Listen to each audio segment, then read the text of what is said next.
Isang mapagpalang araw sa ating lahat.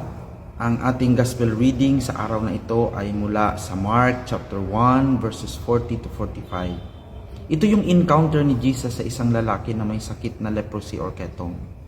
Makikita natin dito ang dalawang mahalagang bagay: pananampalataya or faith at habag or compassion.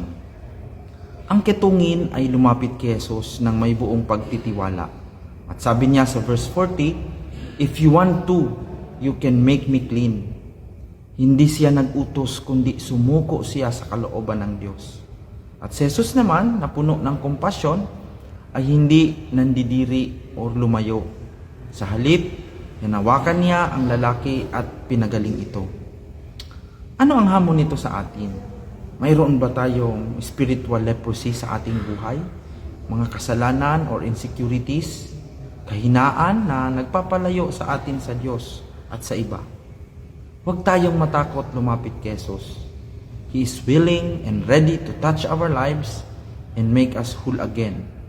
Ang kailangan lang ay lakas ng loob at sabihin, "Panginoon, kailangan kita. Transform me, heal me." Manalangin tayo. Panginoon, lumalapit po kami sa inyo ng may pagpapakumbaba. Tulad ng ketungin, hilumin mo po kami. Turuan nyo kami magtiwala sa iyong kalooban. Dahil sa iyo, walang imposible. Ito po ang aming dalangin sa pangalan ni Jesus. Amen.